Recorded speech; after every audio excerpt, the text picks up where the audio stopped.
Hello everyone, मैं अभिनव शुक्ला आपका बहुत बहुत स्वागत करता हूं लेट मी कोड के इस चैनल पर, जहां पर आप देख रहे हैं TCS NQT कोडिंग क्वेश्चंस की सीरीज़। और हमने अपनी पिछली वीडियोस में बहुत ही इंपॉर्टेंट क्वेश्चंस को कवर किया है जो कि आपके लॉजिक को बहुत ही ज़्यादा अच्छा करने वाले हैं।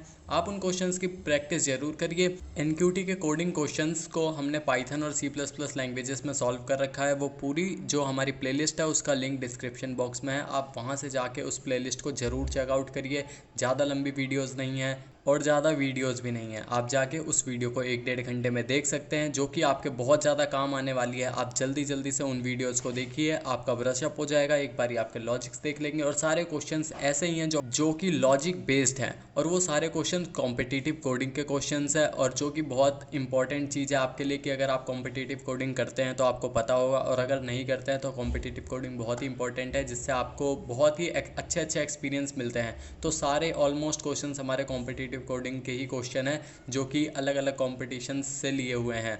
और आज का जो क्वेश्चन है, ये क्वेश्चन तो पर्सनली मेरे एक इंटरव्यू में जो मेरा टेक्निकल असेसमेंट था उसमें ये क्वेश्चन आया हुआ है ऑनलाइन राउंड में। तो ये क्वेश्चन मैं अपने पर्सनल एक्सपीरियंस से शेयर करने वाला हूँ, जो कि हो सकता है आपके लिए इंपॉर्टेंट हो। अगर आपके NQT में नहीं आता है, आपके किसी ना किसी एग्ज़ाम में आएगा, आपकी प्लेसमेंट चल रही होगी, आप प्लेसमेंट में प्रिपेयर कर रहे होंगे, तो कहीं ना कहीं ये काम आ सकता है। तो आप इस वीडियो को एंड तक ज़रूर देखिए, बहुत ही इंपॉर्टेंट क्वेश्चन है। तो चलिए शुरू करते हैं आज के क्वेश्चन के साथ। तो जो हमारा क्वेश्चन है वो है हमारा, हमें रिमूव करने हैं डुप्लीकेट वर्ड्स को एक सेंटेंस से।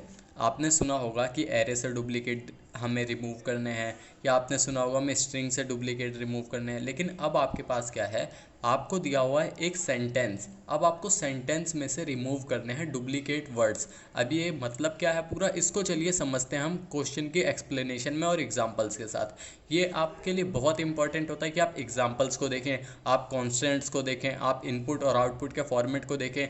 ये सारी चीज़ें आप पहले पढ़ लीजिए, एनालाइज कर लीजिए, उसके बाद आप कोड करने बैठिए जब आप चीज़ें समझ जाएं उसके बाद। तो देखते हैं हमारा क्वेश्चन क्या है। हमारा क्वेश्चन है, given a sentence containing a word और strings, remove all duplicate words और strings which are similar to each other. यानी कि हमें एक सेंटेंस दिया हुआ है जिसके अंदर कुछ वर्ड्स होंगे, स्ट्रिंग्स होंगी, और उनमें से हमें डुप्लीकेट्स को रिमूव करना है। तो चलिए इसका एक एग्जांपल देख लेते हैं। तो आप यहाँ से क्वेश्चन देखिए, हमारा एग्जांपल है, इनपुट और आउटपुट दिया हुआ है। तो इनपुट में हमारा जो सेंटेंस है वो है गीक्स फॉर गीक्स, जो कि बहुत ही फेमस वेबसाइट है कंप्यूटर साइंस की प्रिपरेशन के लिए। आप इसको देख सकते हैं, आप यहाँ से बहुत सारे क्वेश्चन देख सकते हैं, पिछले इंटरव्यूज़ के क्वेश्चन। ये बहुत ही इंपॉर्टेंट वेबसाइट है। तो आप देखिए कि गीक्स फॉर गीक्स यहाँ पर है, जिसमें आप गीक्स देखेंगे 2 बार ही आ रहा है। हमारा सेंटेंस है गीक्स फॉर गीक्स, लेकिन इसमें 2 स्ट्रिंग्स यानी 2 वर्ड्स हमारे सेम है। तो हमारा इनपुट ये है, लेकिन आउटपुट हमारा होना चाहिए गीक्स फॉर। ये माफ़ कीजिए, जो ये इनपुट है ये नेक्स्ट लाइन का था, तो इसको हम यहाँ से हटा देते हैं। तो हमारा जो यहाँ पर आउटपुट होना है वो सिर्फ गीक्स फॉर होना है। और इसी तरह आप अगर दूसरा एग्जांपल देखें, हमारा है इनपुट है Python is great and Java is also great. तो हमारा जो ग्रेट है ये 2 बार आ रहा है। तो जो हमारा आउटपुट आएगा उसमें आप रिपीटेशन नहीं देखेंगे, और यहाँ पर जो हमारे वर्ड्स हैं वो आगे पीछे हो गए हैं। ये कुछ कोड की ही प्रॉब्लम थी, तो आप इसको देख सकते हैं कि आप इसको शॉर्ट कर सकते हैं। लेकिन जो मैं कोड आपको दिखाने वाला हूँ, जो हम यहाँ पर कोड देखने वाले हैं, उसमें ऐसी कोई भी दिक्कत नहीं है। तो आप इस चीज़ को बिल्कुल आप नज़रअंदाज करिए। तो चलिए अब हम देखते हैं, लेकिन हम यहाँ पर करने क्या वाले हैं आप पहले समझिए। पूरा हमारा जो इस वीडियो का मकसद है उस चीज़ को देखते हैं। अब हमने यहाँ तक प्रॉब्लम स्टेटमेंट समझ ली, हमें पता चल गया हमारा क्वेश्चन क्या है, हमारा इनपुट क्या है, हमें आउटपुट क्या करना है। अब हम इसके बारे में अपना लॉजिक सोचना शुरू करते हैं। तो हमारे लॉजिक में हमें बहुत सारे तरह के बहुत सॉल्यूशन हो सकते हैं इसके, लेकिन ऐसा नहीं है कि एक ही व्यक्ति के दिमाग में हर तरह का सॉल्यूशन आ जाए। हो सकता है आपने अभी तक कोई ना कोई सॉल्यूशन सोचा हो, लेकिन जो मैं सॉल्यूशन दिखाने वाला हूँ वो नहीं आपने सोचा हो, और जो मैंने सॉल्यूशन देखा है आपने कोई मुझसे भी अच्छा सॉल्यूशन हो सकता है सोचा हुआ हो। तो चलिए देखते हैं, हम अपने यहाँ पर 2 सॉल्यूशन देखने वाले हैं, जो कि दोनों इंपॉर्टेंट है। आप लास्ट वाला ज़रूर देखिएगा, वो और ज़्यादा इंपॉर्टेंट है, और वो छोटा भी है, और वो थोड़ा सा एक ट्रिकी चीज़ है, बहुत सही है, आपको पता होनी चाहिए। तो चलिए देखते हैं हमारा पहला सॉल्यूशन। तो हमारा सॉल्यूशन है पहला, जो कि हमारा एक जो मॉड्यूल है पाइथन लैंग्वेज में कलेक्शंस, उसमें एक हमारा फंक्शन है काउंटर। इस फंक्शन से लेके हुआ है, जैसे यहाँ पर आप देखिए लिख रखा है मैंने सॉल्यूशन विद काउंटर। तो ये काउंटर जो हमारा फंक्शन है इससे हम करेंगे। अब ये काउंटर फंक्शन क्या है आप इसको बिना इंपोर्ट किए भी कर सकते थे, आप डिक्शनरी बना के सॉल्व कर सकते थे इस चीज़ को, उससे कोई मैटर नहीं आता। लेकिन यहाँ पर आप इंपोर्ट कर सकते हैं। यही तो पाइथन की खूबसूरती है कि आपके पास चीज़ें कलेक्शंस में यानी कि मॉड्यूल्स में बनी हुई हैं, आप इंपोर्ट करके काम कर सकते हैं लाइब्रेरीज़ को। और इस काउंटर फंक्शन को बनाना कोई बड़ी बात नहीं है, आप यहाँ पर बना सकते थे किस तरह से आप डिक्शनरी का ही यूज़ करते, लेकिन अब हमने यहाँ पर किया है। ये क्या करता है, ये हमारे वर्ड्स को, यानी कि जो ये वर्ड है, लेट्स से आप देखिए COUNTR, मैंने इसी को स्ट्रिंग ले लिया, तो ये क्या करता है सी और इसकी अकरेंस काउंट करके उसके सामने इस सी को की बना देता है और इसकी वैल्यू बना देता है उसकी अकरेंस को। यहाँ पर सी कितनी बारी है, एक बार, तो सी हमारा की है और वैल्यू इसकी हो जाएगी 1। तो इस तरह से हमारा काउंटर फंक्शन काम करता है। आई होप आपको ये चीज़ क्लियर हो गई होगी, बिल्कुल डिक्शनरी ही है ये। अब हमारा फंक्शन है रिमूव डुप्लीकेट्स। इसके अंदर एक स्ट्रिंग हमने पास की एस। अब हमने एस को क्या किया, एस को स्प्लिट कर लिया, सारे वर्ड्स को हमने स्प्लिट कर लिया। अब आपको यहाँ पर ये चीज़ पता चलेगी, जब आप स्प्लिट कर लेंगे इसको तो ये यहाँ पर क्या बन जाती है, लिस्ट। जो कि अब आपको यहाँ पर मैंने ये चीज़ पहले बता दी कि लिस्ट बन जाती है, क्योंकि यहाँ पर हम काम करेंगे जिससे आपको पता चल जाएगा कि ये लिस्ट ही है। वरना आप स्ट्रिंग को अगर इसी तरह सिंपल रिटर्न कर देंगे इसको बिना कुछ किए, तो वो आपका यहाँ पर लिस्ट ही रिटर्न हो जाएगा। तो उसके लिए हम यहाँ पर जॉइन फंक्शन को यूज़ करेंगे ताकि हम लिस्ट को स्ट्रिंग में आउटपुट दे सकें। तो अब देखते हैं हमारा एस के अंदर सारे जो वर्ड्स हैं वो आ चुके हैं। स्पेस से हमने जो क्या किया, हमने स्पेस से इसको स्प्लिट कर लिया है। और अब हम यहाँ पर देख रहे हैं फॉर आई इन रेंज 0 से लेंथ ऑफ एस, यानी आपकी यहाँ पर देखिए Python is great and Java is also great, ये आपकी स्ट्रिंग है तो आपकी 0 से शुरू होगी और इसकी लेंथ तक जाएगी। अब हम चेक कर रहे हैं एस ऑफ आई, यानी पहले नंबर पे यहाँ पर देखिए पी, तो आपने यहाँ पर देखा इसको आपने ज्वाइन कर दिया एस ऑफ आई के साथ। अब हम यहीं पर यही चीज़ कर रहे हैं कि अभी तक हमने पूरी इसको एस ऑफ आई को स्ट्रिंग बना लिया, सिर्फ ये स्पेसेस हटा के, यहाँ के जो वाइट स्पेसेस थे हमने यहाँ से इसको स्प्लिट कर लिया था। पहला पाइथन आ गया था, फिर एज, फिर ग्रेट, तो हमने स्पेसेस हटा के सबको कर लिया था। अब हम यहाँ पर ज्वाइन कर ले रहे हैं इसी तरह से। अब हम क्या करेंगे, हमने यहाँ पर एक यूनिक डब्ल्यू यानी कि यूनिक वर्ड्स के लिए जो है हमने इसको लिया। यहाँ पर यूनिक वर्ड्स क्या कर रहा है, ये काउंटर फंक्शन में एस को ले रहा है। अब ये सारी अकरेंस काउंट कर रहा है, कौन सा, जैसे पाइथन है कितनी बारी आ रहा है, यहाँ पर 1 बार, इज़ 2 बार आ रहा है, ग्रेट कितनी बार आ रहा है, 2 बार आ रहा है। तो इसी तरह से काम करेगा, सारे वर्ड्स को यहाँ पर काउंट करके ये एक डिक्शनरी बना लेगा। अब हम यहाँ पर रिटर्न क्या कर रहे हैं, देखिए यहाँ पर अभी रिटर्न कुछ नहीं कर रहे हैं, यहाँ पर है एस, हमारा जो वेरिएबल है स्ट्रिंग का ही, उसमें हम क्या कर रहे हैं, ज्वाइन कर रहे हैं यूनिक जो वर्ड्स हैं उसकी कीज़ को। अब आपको मैंने जैसा बताया कि यूनिक वर्ड्स की जो कीज़ हैं, तो कीज़ क्या होगी इस डिक्शनरी की, पाइथन इज़ ग्रेट, देन उसके बाद क्या, एंड जावा, फिर इज़ हमारा नहीं आएगा, फिर ऑल्सो, और फिर ग्रेट भी नहीं आएगा। तो आपको पता चल जाएगा यहाँ पर ये रिपीटिशन जो चीज़ें हैं वो नहीं आने वाली हैं। तो यहाँ पर ये मेरा पहला सॉल्यूशन हो जाएगा, जिससे आप यहाँ से बता सकते हैं कि आपके कौन से वर्ड्स हैं, उनको आप रिमूव कर सकते हैं या आप उनको फाइंड आउट कर सकते हैं। तो ये हमारा पहला सॉल्यूशन था। आई होप आपको ये समझ आया होगा। लेकिन अब देखिए, मान लीजिए अब कि आपके ये टेक्निकल असेसमेंट में कहीं क्वेश्चन नहीं आया, आप इंटरव्यू देने गए हैं, आपने टेक्निकल असेसमेंट पास कर लिया, ऑनलाइन चीज़ें पास कर लिया, अब आप इंटरव्यू में बैठे हैं, आपका जो टेक्निकल राउंड है वो चल रहा है, तब आपने ये सॉल्यूशन दिया, इंटरव्यू को अच्छा लगेगा, कोई दिक्कत नहीं है, आपका सॉल्यूशन है, आपने सोचा अच्छी बात है।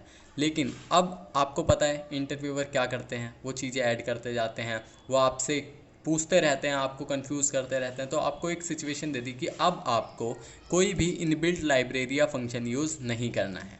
तो अब आप क्या कर सकते हैं इस केस में, तो मैं आपको एक यही सलाह दूंगा जो कि बहुत बेनिफिशियल होने वाली है कि अगर आप पाइथन लैंग्वेज में ही कोड करते हैं, आप पाइथन लैंग्वेज में ही इंटरव्यू देना चाहते हैं, आपने पाइथन लैंग्वेज में ही डेटा स्ट्रक्चर पढ़ा है, आपने प्रिपरेशन सारी पाइथन में करी है, तो आप इनबिल्ट फंक्शन के ऑल्टरनेटिव को ज़रूर लेके चलें अपने साथ। यानी कि आपने यहाँ पर क्या किया, काउंटर फंक्शन से तो यूज़ कर लिया, अब आप यहाँ पर काउंटर फंक्शन के बिना कैसे सॉल्व करेंगे, आपको वो सॉल्यूशन भी पता होना चाहिए।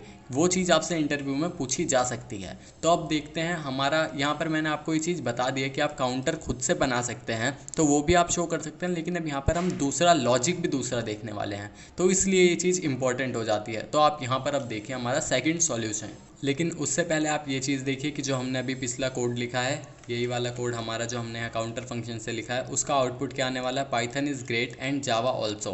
तो यहाँ पर आपका कोई इज़ नहीं आया और दोबारा से ग्रेट नहीं आया, तो ये आपका आउटपुट हो जाएगा, जो कि हमारा बिल्कुल सही करेक्ट आउटपुट है। अब हम देखते हैं अपना दूसरा सॉल्यूशन।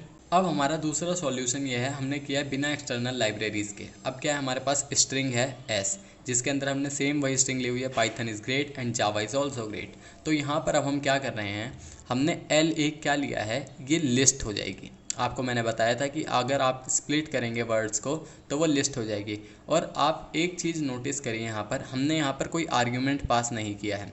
तो हमने जब यहाँ कोई आर्ग्यूमेंट पास नहीं किया है, इसका मतलब PYTHON फिर स्पेस फिर IS फिर स्पेस, तो ये सारी चीज़ें लिस्ट में आने वाली हैं P से लेके T तक, और ये इंडिविजुअल एक एक वर्ड्स आने वाले हैं यहाँ पर। जैसा आप यहाँ पर देखिए, हमने यहाँ पर इंक्लूड किया था इसको, तो इससे हमारा जो स्पेस था वहाँ से ही स्प्लिट हुई थी। तो आई होप आपको ये चीज़ क्लियर हो गई होगी, और ये चीज़ें आप ज़रूर याद रखिएगा। मैं आपको अगर कभी मौका मिला तो नेक्स्ट वीडियो अगर बनाऊँगा कभी, तो मैं आपको अपनी एक इंटरव्यू में की हुई बहुत बड़ी गलती बताने वाला हूँ, आप जो कभी नहीं करना चाहेंगे। तो खैर उसके बारे में हम बाद में बात करेंगे। तो हमने यहाँ पर अभी ये इस चीज़ को देखा, तो ये आपको समझ आ गया होगा। उसके बाद हमने के एक और लिस्ट बनाई है जो कि अभी एम्प्टी है। और अब हमने क्या किया, फॉर आई इन एल, अब हमने चेक किया जब तक आई एल में है। आई क्या है यहाँ पर, आई हमारा हर एक वर्ड है, यानी PYTHON ये हमारा होने वाला है। तो ये क्या है, हमारा एल में है, यानी सारे वर्ड्स में आप देखिए, पहले P पे, Y पे, फिर T पे, तो इस तरह से। अगर s.count_i, यहाँ पर हमने काउंट फंक्शन लगाया। अब ये काउंट फंक्शन क्या कर रहा है, ये हमारा जो काउंट फंक्शन है ये काउंट करेगा i को, यानी P, हमारा P इस पूरी स्ट्रिंग में कितनी बार है। तो यहाँ पर आपको पता चल जाएगा, आप काउंट करेंगे तो यहाँ पर शायद P एक ही बार है। तो यहाँ पर देखेंगे अगर ये एक से बड़ा है, हमारा जो वर्ड है लेट्स से P, अगर वो एक से बड़ा है और यहाँ पर एंड लगाया हो, यानी कि ये भी होना चाहिए, दूसरी कंडीशन भी सेटिस्फाई होनी चाहिए, यानी यहाँ से अगर ट्रू आया तो यहाँ से भी ट्रू आना चाहिए, तो वो वाली कंडीशन है यहाँ पर एंड। तो यहाँ पर क्या होना चाहिए, आई नॉट इन के, यानी कि आई के में भी नहीं है जब तक, यानी कि आप देखिए आई हमारा एक से बड़ा है, यानी कि अभी हमारा P यहाँ पर एक ही बार है। लेकिन आप कोई दूसरा वर्ड ले लीजिए, जैसे कि आप यहाँ पर इस वाले आई को देख लीजिए, ये आई है, इसकी अगर हम काउंट करें तो एक बार यहाँ पे, एक बार यहाँ पे, तो 2 बार इसका काउंट है, तो हमारा एक से बड़ा है। उसके बाद आई नॉट इन के, अभी तक हमारा यहाँ पर आई के में नहीं है, तो आई के में नहीं है बिल्कुल। और यानी कि इन दोनों में से, इन दोनों जो हमारी यहाँ पर ये 2 कंडीशन है, इनमें से सेट एक भी अगर ट्रू हुई तो ठीक है, इनमें से यहाँ ट्रू या फॉल्स आना चाहिए और यहाँ से ट्रू आना चाहिए। तो यानी कि ये कंडीशन ट्रू होनी चाहिए और यहाँ से भी ट्रू ही आना चाहिए, तब हमारा जो के डॉट अपेंड आई है, यानी हमारा जो वर्ड है वो एक से ज़्यादा बार है और वो के में अभी तक नहीं है। और उसके बाद या फिर हमने ये दोनों कंडीशन, आप समझ लीजिए एक ही, आप इन दोनों में से एक लिखेंगे तो भी चल जाएगा। तो हमने यही किया है कि लेट्स से आपने देखा आई, यहाँ पे आई एक से ज़्यादा बार है और आई अभी तक के में नहीं है, तो हमने के में अपेंड कर दिया। तो यहाँ पर ये चीज़ आपकी हो गई। अब आप धीरे धीरे अगर चलेंगे तो PYTHON आपके सारे यहाँ से सारे लेटर्स किस में आ जाएंगे, के जो हमारी के लिस्ट है इसके अंदर आ जाएंगे। और एट लास्ट हम क्या कर देंगे, हम रिटर्न कर देंगे जॉइन के। अब ये जॉइन हमने इसीलिए लगाया है क्योंकि हम लिस्ट को स्ट्रिंग में रिटर्न करना चाह रहे हैं, तो हम यहाँ पर स्पेस से इसको रिटर्न कर देंगे। तो यहाँ पर जो आउटपुट आएगा आपका वो आ जाएगा Python is great and Java is also. तो ये हमारा जो दूसरा लॉजिक था वो था। तो आई होप आपको ये चीज़ें क्लियर हो गई होंगी, पाइथन के कोड समझ आए होंगे। और अगर आपको ये चीज़ें पसंद आई हैं तो आप वीडियो को लाइक करिए। और ये बहुत इंपॉर्टेंट क्वेश्चन है, ये सारे कॉम्पिटिटिव कोडिंग के क्वेश्चन है। और जो ये वाला क्वेश्चन है ये तो मेरे ही टेक्निकल राउंड में आया हुआ है, जो मैंने ऑनलाइन एक असेसमेंट दिया था इंटरव्यूज़ के लिए, तो वहाँ पर ये आया हुआ है। तो क्वेश्चन ये बहुत इंपॉर्टेंट है। आप चैनल को सब्सक्राइब कर लीजिए और मुझे इंस्टाग्राम पर आप फॉलो कर सकते हैं। तो अब मिलते हैं नेक्स्ट वीडियो में, तब तक के लिए बाय, थैंक यू।